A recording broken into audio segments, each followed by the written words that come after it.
What's up everyone, welcome back to another video. Today I'm going to go over the movies I watched over the last week.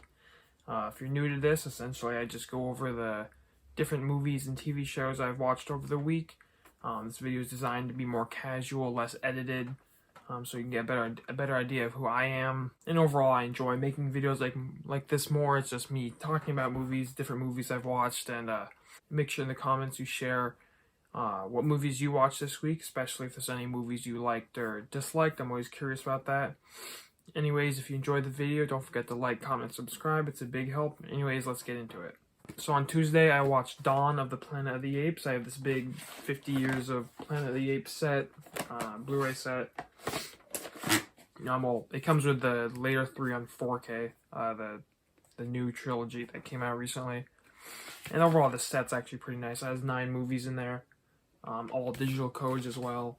You know, some of them are kind of throwaway. The first Planet of the Apes film's really good. Then the next 5, some of them are hit or miss. I wasn't a fan of the Tim Burton one. And so far, I'm a fan of the new trilogy that's coming out. Anyway, we're talking Dawn of the Planet of the Apes. I may have said Rise earlier. Overall, I really enjoyed it. It's a solid movie. I don't want to spoil it too much since it is the second movie in a franchise. I don't want to go too in-depth with spoilers in terms of stuff like that, especially since this isn't a review of it. But overall, I did really enjoy it. It's, you know, really plays on the concept that the originals went for really well. With good performances, the CGI is amazing with Caesar and Andy Serkis and all that. And overall, it's just a really good Planet of the Apes film. Possibly my favorite so far. I still have one more. Planning to watch that probably this week. Anyways, I don't know if the set's still available, but it was only like $35 when I bought it. I think that's a killer deal, especially since you get 3 4Ks, 9 movies, and 3 of them being on 4K.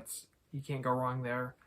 And I don't think all of them. I think every movie in this pack is worth watching at least once. Though some of them only that. The first Planet of the Apes film was really good, and the new ones are. Anyways, so that's Dawn of the Planet of the Apes. So then on Wednesday, I watched Panic Room, which is a David Fincher movie with Jodie Foster, Kristen Stewart as the kid in the movie. You also have Forest Whitaker and Jared Leto in there. It's essentially Jodie Foster buys a new house, and there's a panic room in there, and robbers come to her house, and she has to hide in the panic room, and that's essentially the plot of the movie. Anyway, like I mentioned, it's a David Fincher film. Feels very much like a David Fincher film. I haven't seen like a ton of his movies, but like comparing it to Fight Club, it's styled very similar.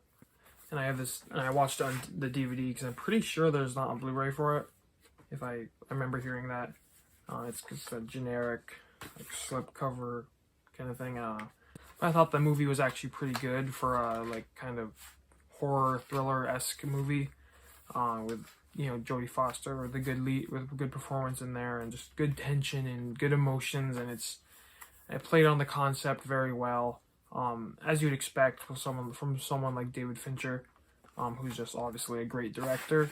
Anyways, I don't know how like popular this movie is, but if you haven't seen it, I totally recommend you go watch it. I'm pretty sure you have to watch it on DVD because, like I said, there's no Blu-ray for it.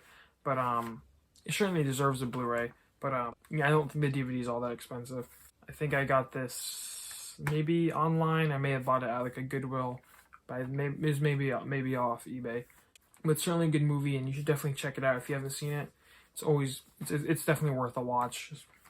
All right, then on Thursday I watched a big movie. It's The Godfather. I have this generic Blu-ray set, the Capella Restoration is what they call it. It's got all 3 movies in there. So I had seen The Godfather once before, prior to Thursday.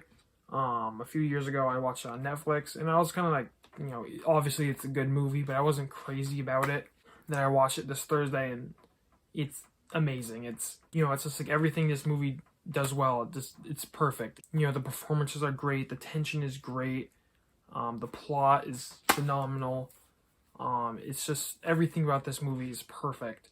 In this watch, my second watch of the movie, I absolutely understood why people love this movie so much. First time, I didn't really get it. I was like, yeah, the movie's kind of overrated. But this time, I absolutely loved it. And this movie is honestly, like, emotionally tiring. Like, I was getting like, sick of just the constant tension of this film. And that's the good thing. That does not sound a bad thing at all. You know how, like, they go to Rome, or Al Pacino's character goes to Rome and it's supposed to make a break from everything, it's because the movie's just so emotionally tiring because you're just so invested in all this that's happening.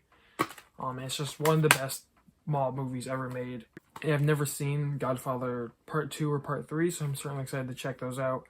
And this is commonly referred to as one of the best movies ever made. I can definitely see why people say that. It certainly is one of the just best overall crafted films. Francis Ford Coppola does an amazing job. Just everything about this movie is perfect. It all ties together just to be a perfectly crafted movie. Then on Saturday, I watched The Karate Kid on 4K. Just very simple 4K, Blu-ray and 4K disc. So another movie that I hadn't seen in a while. So I wasn't really sure going into this one. I'm a big fan of the 2010 Karate Kid with Jaden Smith. I know a lot of people probably don't like it, but I grew up watching it. I've always enjoyed it. I enjoy the concept of him going to China and learning karate or kung fu in that movie. But I've always enjoyed that one, so I wasn't sure how much I would like this one because, once again, it had been a while since I hadn't seen this one since I was like a kid. But let me just say, this movie holds up very well. For it coming out in the 80s, it's a very 80s movie, but much of it just still works today. The relationship between Danny and Mr. Miyagi works so well. It's you're invested this whole time, and just like him getting bullied, and then him learning karate, and then the tournament at the end. It's very 80s, but it works so well today as well. It's still so easy to watch. I think it's a great movie. It's probably better than the 2010 one. And what I didn't realize is the 2010 one is very, very similar to this one. Or I don't know who directed the remake, but a lot of the stuff is like the exact same. Like even like lines of dialogue are like the same. So it's kind of weird that they did that. I'm kind of disappointed. Kind of ruined the new one for me, as it's a movie I've always loved. Regardless, this movie's great. There's some sequels to check out. There's also Cobra Kai, which I want to watch at some point. As for the 4K, I thought it looked, as good as you'd expect for a 1980s 4K. And there's an issue with 4Ks where they try to remove grain to make it look more modern. I thought this movie did a little bit of that, so that was kind of a negative on the 4K, but it wasn't over the top to like Terminator 2 or something. But so I thought it was a very solid 4K. If you like this movie, I would get it on 4K. There was nothing wrong with the 4K transfer. So that's Karate Kid. So that's all the movies I watched this week. Once again, I only watched 4 movies. Now that football season's over, I'll be able to easily watch 5 movies a week. And maybe even more than that, we'll see. Then I just want to go over some shows I've been watching. There's only 3 shows I've been watching this week, and that would be WandaVision, which is obviously the new Disney Plus MCU show. I review it on my channel, so I'm not going to go too in-depth with it, but I'm enjoying it for the most part. I've had some minor issues with certain elements of it that you can see in the review I've uploaded. But it's good, and I'm certainly intrigued at what they're doing. I'm really happy the MCU is trying something different rather than just kind of going to the formula, back to the formula. I'm glad they're trying something different. We'll see how the other MCU shows do. Hopefully they'll follow a similar route, and do something kind of different than what we normally get from the MCU. The other shows I've been watching is Legend of Korra.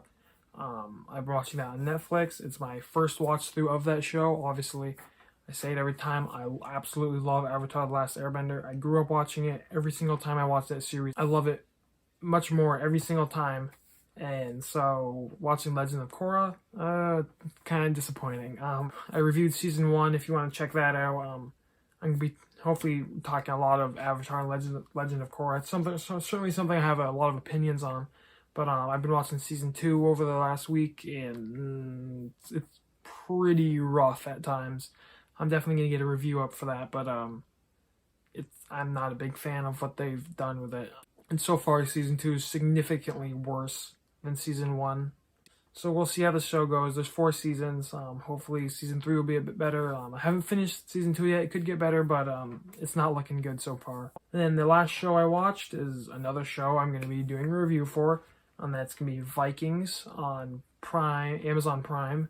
I finally finished Vikings, season 6, part 2, I guess is what you call it. I finished it. I don't want to spoil it here in case you haven't.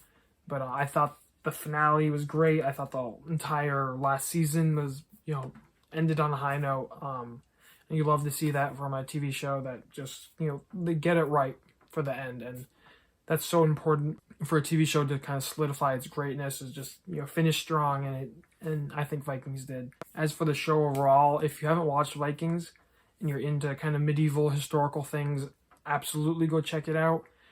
It can get a bit ridiculous at times with some of the things that happen. It's not always accurate, I would say. But if you haven't watched it, definitely go check it out. It's definitely worth at least watch season 1. Season 1's really good. And then it kind of, some of the seasons are hit or miss throughout the series, but I can't recommend Vikings enough. It's just so, for me, it's so enjoyable. All right, and that will do it for the all the stuff, TV shows, movies that I watched this week. Once again, let me know what you watched in the comments. I'm always curious to see that, and I hope to continue this series next week. And I love talking random movies. So I'm hoping to keep this uploaded every week. This is gonna go up on Tuesday. Unfortunately, I didn't have time to get it up Monday or Sunday, but gonna try to get it up every Sunday. I don't normally work on Sundays, and they scheduled me to work, so that kind of sucked. So I couldn't get anything up Sunday. But in the future, this will go up Sunday, Monday-ish area. Anyways, if you enjoyed the video, don't forget to like, comment, and subscribe. I really appreciate it. Anyways, thanks for watching, and have a great day.